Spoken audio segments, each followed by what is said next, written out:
മുൻ രാഷ്ട്രപതി APJ അബ്ദുൽ കലാമിന്റെ ജന്മഗൃഹം.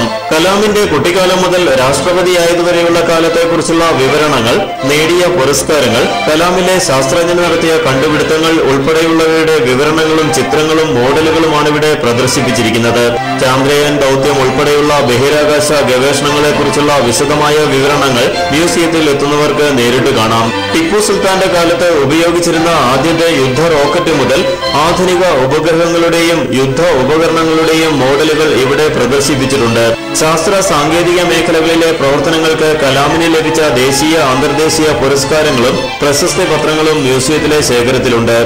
ஸ்டூடெண்ட்ஸை இன்ஸ்பயர் பண்ணுறதுக்காண்டி ரிப்ளிகர்ஸ் நிறையா வச்சுருக்கோம். சேட்டலைட், ராக்கெட்ஸ், மிசைல்ஸ், தென் ಟಿಪ್ಪು சுல்தான் யூஸ் பண்ண 1970-90 யூஸ் பண்ண ராக்கெட்ஸ், மிசைல் டெக்னாலஜி யூஸ் பண்ணி எப்படி வந்து போலியோவோட அஃபெக்ட் பண்ண பீப்புளுக்கு வந்து அந்த லைட் வெயிட் காலிபர் வந்து கிரியேட் பண்ணலாம். കലാമിന്റെ കാരിക്കേച്ചറുകളും അദ്ദേഹത്തിന് രാഷ്ട്രം നൽകിയ പരമോന്നത ബഹുമതികളായ പത്മഭൂഷണും ഭാരതരത്നയുമൊക്കെ ഇവിടെ പ്രദർശിപ്പിച്ചിട്ടുണ്ട്. ജൂൺ 27-ന് ബ്രഹ്മോസ് ഡയറക്ടർ ഡോക്ടർ ശിവകാണുപിള്ളയാണ് മ്യൂസിയം പൊതുജനങ്ങൾക്കായി തുറന്നുകൊടുത്തത്.